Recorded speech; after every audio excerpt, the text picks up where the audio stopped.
जय। श्री जगत गुरु आद्य शंकराचार्य महाराज की जय। श्री पवन सुत हनुमान की जय। श्री जगत गुरु आद्य शंकराचार्य महाराज की जय। श्री परमहंस दयाल जी महाराज की जय। मेरणंगली निवासी सरकार की जय। श्रीनंगल बिहारी महाराज की जय। मेरे परमपुरी भगवान की जय। सब संतों हरिभक्तों की जय जय सीताराम। जय जय राधे श्याम। हरि ओम नमः पार्वती पते। हर हर महादेव।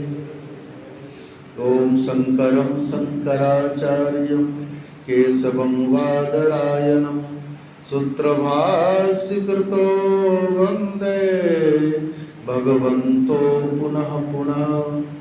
ईश्वरो गुरुरात्मेति मूर्तिभेद विभागिने व्योमव्याप्त देहाय दक्षिणामूर्तये नमः। ओम प्रवणो पवन कुमार खलवन पावक ज्ञान घन जासुरदयागार बसई राम सर चापधर। परमाराध्य हृदय आसीन घटघट वासी श्री सद्गुरुदेव भगवान जी के चरण कमलों में कोटि कोटि दंडवत। महाराज जी की प्यारी संगत, माताओं बहनों व भाइयों, आज रविवारी सत्संग में आप सभी पूज्य श्री के चरणों में पधारे सत्संग की पाठशाला में आए हैं। आपके भाव पुष्प को प्रणाम करता हूँ। अपने भजन के माध्यम से अपने दिल की बात को महाराज जी के समक्ष रखा। पूज्य श्री महाराज जी कहते हैं कि बेटे, जप से, ध्यान से, साधना से आनंद की प्राप्ति बहुत देर में होती है। जब तक व्याकुलता नहीं होगी, तड़प नहीं होगा, तब तक उस मुकाम पर पहुंचा नहीं जा सकता है। हमें तड़प भगवान के प्रति कम है, विषयों के प्रति ज़्यादा है।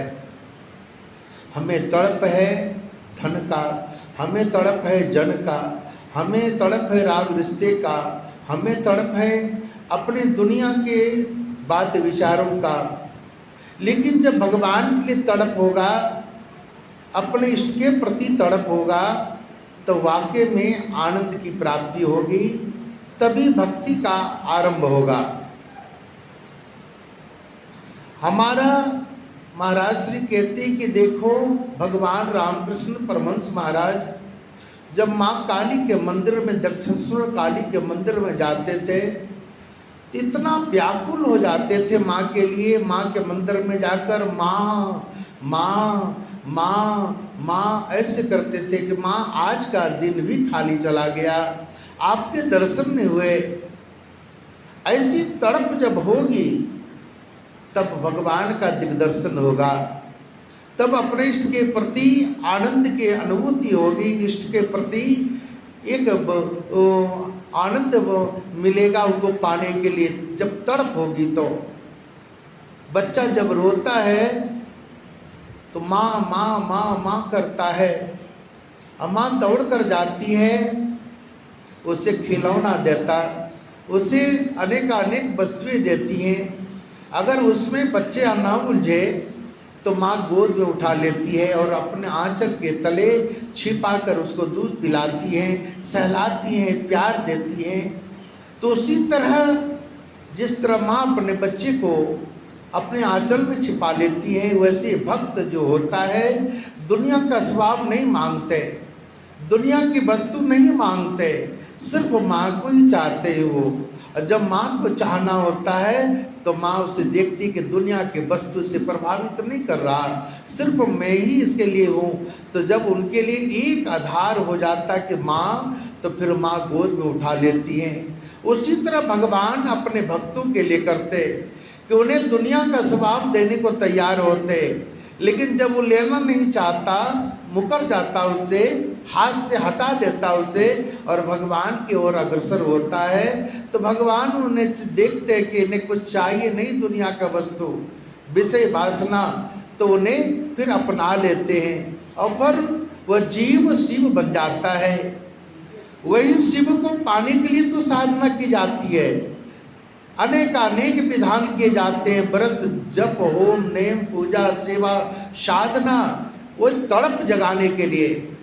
जब भगवान गोविंद मथुरा चले गए और गोपियाँ माँ यशोदा, नंद बाबा में इतनी तड़प जगी, व्याकुलता उत्पन्न हुआ कि अहरनिश उन्हीं के याद में डूबे रहते थे। उद्धव जी जब गए मिलने के लिए माँ यशोदा से, नंद बाबा से, गोपिकाओं से, तो देखा उनकी तड़प को, उनके जिज्ञासा को कि अहरनिश गोविंद के याद में डूबे हुए हैं। लाख ब्रह्म ज्ञान का उपदेश देने को तैयार हुए, लेकिन गोपियाँ कहती हैं उधो ये मोहब्बत की बातें, उधो बंदगी तेरे बस की नहीं है, ये प्रेम की बातें उधो, तुम्हारा ब्रह्म ज्ञान हमें कुछ नहीं दिखा सकता। देखना ये प्रेम की नगरी में आए हो, यहाँ लूटे जाओगे। और आए थे 1 सप्ताह के लिए, बीत गया 6 महीने, पता ही नहीं चला, ऊधो बन गए सूधो। उनकी सूधी मिसरा गई प्रेम की नगरी में आकर। देखा वो प्रेम का स्वभाव, करते हैं कांटे लगे ऊधो को समझाने। जब यमुना किनारे आए तो कांटे का बेल उनके वस्त्रों में उलझ कर उनको समझा रहे हो, दो ये प्रेम की नगरी में आए हो। यमुना की कलकल धारा से आवाज रही है प्रेम की, गोविंद गोविंद गोविंद का। गाय दौड़ दौड़ कर आ रही हैं उधो से पूछने, चिड़िया वन से दौड़ दौड़ कर आ रहे हैं उधो को पूछने मेरे गोविंद कैसे हैं। अब तो उधो को ऐसा लगा कि सारे जीव जंतु गोविंदमय जीवन जी रहे हैं, उन्हें पता ही नहीं कि गोविंद हमारे काम पर है, यही सोचते मेरे साथ है गोविंद। क्योंकि भगवान भी कहते हैं नारद जी से, नारद जी ने जब पूछा भगवान वैकुंठ नाथ से कि आप कहाँ रहते हो, तो भगवान गोविंद ने कहा कि नामय बसामि वैकुंठे योगी नाम हृदयंचो मत भक्ता यत्र गायन्ति तत्र तिष्ठामि हे नारद। कि नारद मैं ना योगियों के हृदय में रहता हूँ, न मैं मंदिर में रहता हूँ, मेरे भक्त मुझे जहाँ याद करते हैं वहाँ ही मैं विराजमान रहता हूँ। तो भगवान तो कहते मेरे भक्त जहाँ मुझे याद करते हैं, जिस भी कंडीशन में याद करते हैं, मैं वहाँ पर विराजमान रहता हूँ, उसे दर्शन देता हूँ। और वही हालात था वृंदावन का कि सारे जीव जंतु गोविंदमय हो गए थे, उन्हें होश ही नहीं था कि भगवान मथुरा भी गए हैं, लेकिन उन्हें अनुभव हो रहा था भगवान हमारे साथ हैं। गोपियाँ आपस में बात कर रही हैं कि गोविंद गोविंद कदम के पेड़ पर बैठकर मुझे ये देख रही थी। यमुना किनारे गोविंद खड़े थे, मैं गागर जब उठाने गई पानी का तो उठा नहीं पा रही थी, तो गोविंद मेरा गगरी उठा दो ना। तुरंत गोविंद आए और उन्होंने मेरे गागर को उठा दिया, भरा हुआ जल को। ऐसा अनुभव हो रहा था। अंधेरा हो गया, क्या कैसे जाऊंगी घर, साथ में गोविंद चल रहे हैं। ऐसा अनुभव, जिनको भगवान के प्रति ऐसी श्रद्धा होगी, तड़प होगा, व्याकुलता होगी, भगवान का अनुभव होता है। भगवान कहते हैं मैं तो तुम्हारे साथ हूँ, लेकिन अनुभव नहीं होने के कारण से तुम्हें प्रतीत नहीं होता कि मैं हूँ या नहीं। मैं तो हूँ सदैव तेरे साथ। कहते जर्रे जर्रे में झांकी भगवान की, किसी नूर वाली आँख ने पहचान की। हमारी नूर आंखों में नहीं है, वो नूर सदगुरु से मिलता है।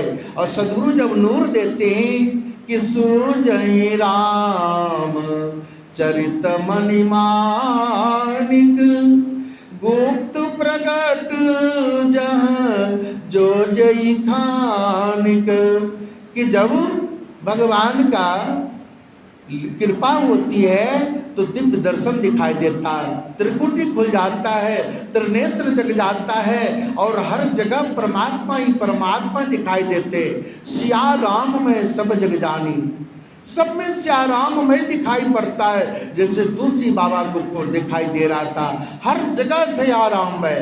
तब तो उन्होंने वंदना किया कि बंदो संत असज्जन चरना, उन्होंने संत का वंदना भी किया और असंत का भी किया, क्योंकि असंत में भी भगवान दिखाई पड़ रहे थे। ये तो संतों की दृष्टि होती है, उन्हें कहीं गलत दिखाई नहीं देता, गलत में भी अच्छाई दिखाई देता, ये संतों की दृष्टि होती है। सद्गुरु ऐसा दृष्टि दे देते हैं कि हर जगह राममय दिखाई देता है। लेकिन हाँ, हमारी पात्रता होनी चाहिए, हमारा क्वालिटी होनी चाहिए। हमारा क्वालिटी नहीं है और हम कहते हैं हमें तो कुछ अनुभव ही नहीं हो रहा है। कैसा अनुभव होगा? रात दिन तो हम दुनिया के रंगों में रंगे हुए हैं, भगवत दृष्टि मिले कैसी?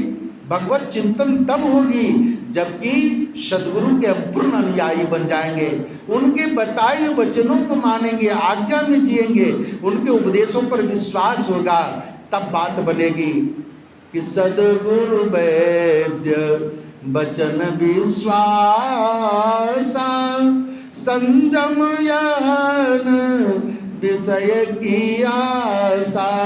सद्गुरु के वचनों पर विश्वास होगा और उनके बताए हुए बातों पर हम चलेंगे, तब हमें वो प्राप्त होगी, वह दिग्दर्शन होगा।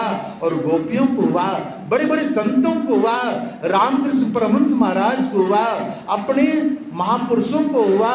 उन्होंने देखा हर जगह भगवानमय, सिया राममय, और तब उन्हें आनंद मिला कि कहीं गलत है ही नहीं, हर जगह परमात्मा है, क्योंकि जर्रे जर्रे में परमात्मा का वास है, हर जीव में भगवान विराजमान है।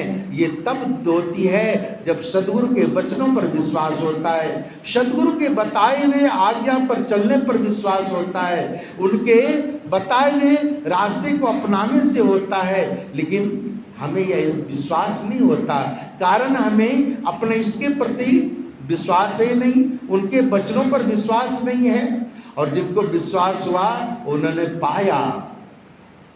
जिस तरह मीराबाई को जहर में भी गोविंद दिखाई दिया, मीरा पी गई जहर की प्याला, लेके राम नाम की माला, गोविंद नाम का माला जपते जपते और जहर का प्याला आया और पी गई गोविंद का नाम लेकर। क्या वो जहर में गोविंद नहीं है? वो जहर में भी गोविंद है, और जब पी गई तो अमृत बन गया। वाह कमाल ऐसा कि काल को भी अपने गाल में ले लिए, लेकिन हुआ कुछ नहीं, कारण गोविंद पर विश्वास था, अपने इष्ट पर विश्वास था। हमें विश्वास नहीं है इसलिए बात नहीं बनती, हमें सत्य का अनुभूति नहीं होता क्योंकि तड़प है नहीं, अपने इष्ट के प्रति मुझे विश्वास है नहीं, इसलिए बात नहीं बनती। जिनका भी बात बना है अपने गुरुओं के, अपने इष्ट पर और अब भगवान के प्रति अनन्य निष्ठा होगी, तब बात बनता है, हैं? जब उनके लिए सांप का पिटारा भेजा गया, मीरा ये सोने का हार है, लेकिन मीरा ने जब वो पिटारा खोला तो सांप गायब हो गया और वो सोने का हार दिखाई पड़ा, और उन्होंने गोविंद का नाम लेकर पहन ली। भगवान कहते मेरे भक्तों को कष्ट दे, ऐसा हो सकता है मैं उसे बर्दाश्त करूं? बिल्कुल नहीं करूंगा, क्योंकि भगवान जिनके रक्षक हैं, कहते हैं जाके रक्षक गुरु धनी सकै काह करी, और हरि रूठे गुरु ठौर हैं, गुरु रूठे नहीं ठौर। जिनके रक्षक गुरु महाराज है, भगवान गोविंद हैं, उनको कोई बिगाड़ सकता है क्या? उनको बर्बाद कोई सब कर सकता है? बिल्कुल नहीं, वो स्वयं बर्बाद हो जाएगा। लेकिन हमें अपने इष्ट पर विश्वास करना होगा। इस पर विश्वास करना होगा। संत राबिया साल में एक दफे दंडवत करते हुए मक्का मदीना जाती थी। कई साल तक गई। एक दफे इतना बीमार पड़ गई, इतना बीमार पड़ गई, कहते याद ख्वाजा गरीब निवाज, मैं तुम्हारे दर को जाती थी दंडवत करते हुए तेरे तसव्वुर को देखने के लिए, लेकिन आज शरीर से मैं लाचार हूं, क्या दर्शन नहीं दोगे? काबा शरीफ का मजार ही संत राबिया के लिए उठकर चला आया राबिया के यहाँ। कहा राबिया तो चिंतित होती हो, मैं तुम्हें दर्शन नहीं दूंगा, देख तेरे लिए मैं आ गया तेरे यहाँ। और काबा शरीफ ही उठकर आ गया संत राबिया के यहाँ। ऐसा होता है कि भक्त जब निष्काम भाव से, निश्चल भाव से भगवान को याद करते, इष्ट को याद करते, तो भगवान स्वयं दर्शन देते हैं कि मेरा भक्त लाचार है, मैं भक्तों के लिए बिका हुआ हूँ। कहते हैं मैं भक्तों का दास, भगत मेरे मुकुट मणि। मैं भक्तों का दास हूँ, जो भक्त मेरे लिए जीवन कुर्बान कर देता है, मैं उसके लिए हर वक्त तैयार रहता हूँ। जब जो जरूरत पड़े मैं वो हाजिर हो जाता हूँ। ये आतुरता, ये व्याकुलता जब तक नहीं होगी तब तक हालात ऐसे नहीं बनेंगे। और हम इसके लिए लाख जो जब ध्यान करें, लेकिन नहीं, व्याकुलता होनी चाहिए, तड़प होनी चाहिए। जब तड़प होगी तभी भगवान उनके लिए हाजिर नाजिर होते हैं। पूज्य श्री स्वामी जी महाराज के लिए परमपुरी में लोग बोलते हैं, मैं सुना बहुत सारे पुराने पुराने संतों से कि जब महाराज जी की विदाई होती थी तो इतना रोते थे, इतना रोते थे महाराज के लिए। अंत में महाराज जी को कहना पड़ता था कि पकड़ो इसे, अब गाड़ी मेरी खुलेगी, ये होश हो हवास में नहीं है, गिर पड़ेगा। ऐसा कंडीशन रोते रोते हो जाता था। इतनी तड़प थी अपने गुरुदेव के लिए, तब तो रोते थे। हमें तड़प है, हमें विषयों के लिए तड़प है, हमें दुनिया के स्वभाव के लिए तड़प है, भगवान के लिए नहीं, गुरु के लिए नहीं। अगर गुरु के लिए तड़प हो जाए तो फिर क्या कहना, कमाल हो जाएगा। ये तब होता है जब निष्काम प्रेम होगा, निस्वार्थ प्रेम होगा। हमारे प्रेम में काली माँ है। हम दुनिया की चाहत लेकर प्रेम करते हैं, इसलिए बात नहीं बनती। भगवान कहते निष्काम प्रेम करो ना, मैं हाजिर नाजिर हो जाऊंगा उसके लिए। और होते भी हैं कि राम सदा सेवक रुचि राखी, वेद पुराण संत सुर साखी। भगवान साक्षी हैं अपने भक्तों के भाव को रखने के लिए। उनके लिए वेद पुराण ऋषि महर्षि संत सब प्रमाण हैं कि भगवान अपने भक्तों के रुचि को रखते हैं। लेकिन कब होता है? निर्मल जन मन सो मोहि पावा, मोहि कपट छल छिद्र न भावा। निर्मल मन जिसका हो, जिसको कपट छल प्रपंच हो ही नहीं, मैं उसके लिए हर कार्य करता हूँ, उसके वशीभूत हो जाता हूँ और उसके लिए हर कार्य में करता हूँ। ऐसा भाव हो जाता है। ये तब होती है जब व्याकुलता होती है, अनन्यता होती है, जब निष्काम भक्ति होती है, तब वे भगवान ऐसा करते हैं। इसलिए गुरु महाराज से यही प्रार्थना करो, हे गुरु महाराज हमें निस्वार्थ प्रेम करना आ जाए, निष्काम भक्ति करना आ जाए। सिर्फ मेरे जीवन में आप रहें, दुनिया नहीं। लेकिन अगर दुनिया रहेगा तो भगवान कैसे रहेंगे? महाराज श्री कहते थे कि परम महाराज जी कहते थे, बेटा तुम हृदय में कचड़ा बना के रखे हो और कहते हो भगवान आ जाओ। दुनिया के मेहमान कोई आते हैं तो घर द्वार साफ करते हो, अच्छा सा बेडशीट बिछाते हो, घर को सजाते हो कि हमारे यहाँ आज मेहमान आ रहा है। और जो परम गुरु भगवान हमारे यहाँ आएंगे तो उनके लिए क्या व्यवस्था तुम्हारी है? कहते आ जाओ ना भगवान, आ जाओ मेरे हृदय कक्ष में। आए कैसे? काम क्रोध मद लोभ के जब लगी मन में खान, तब लगी पंडित मूर्खा दोनों एक समान। कैसे आवे जहाँ काम क्रोध लोभ का कचड़ा हो? इसलिए उस कचड़े को हटाओ, तभी भगवान का, गुरु महाराज जी का पावन नाम, पावन धाम, पावन काम, सब दर्शन, और उनके लिए निष्काम भक्ति जब बनेगी तभी गुरु महाराज जी मिलेंगे और जीवन में शांति मिलेगी, आनंद का अनुभव होगा और तब परम धाम को हम जाएंगे। ये गुरु भक्ति का उसूल है। गुरु महाराज जी सबको सुमति सन्मति बख्शें, उनके चरणों में यही प्रार्थना है। बोलो जयकारा बोल मेरे सद्गुरुदेव भगवान की, सांचे दरबार की, सत्य सनातन धर्म की। श्री जगद्गुरु आद्य शंकराचार्य महाराज, श्री पवन सुत हनुमान, श्री परमहंस दयाल जी महाराज, मृडंगली निवासी भगवान, श्रृंगल बिहारी महाराज, मेरे परमपुरी भगवान की जय। सब संतों हरि भक्तों की जय। जय सीताराम, जय जय राधे श्याम। हरि ओम नमः पार्वती पते, हर हर महा।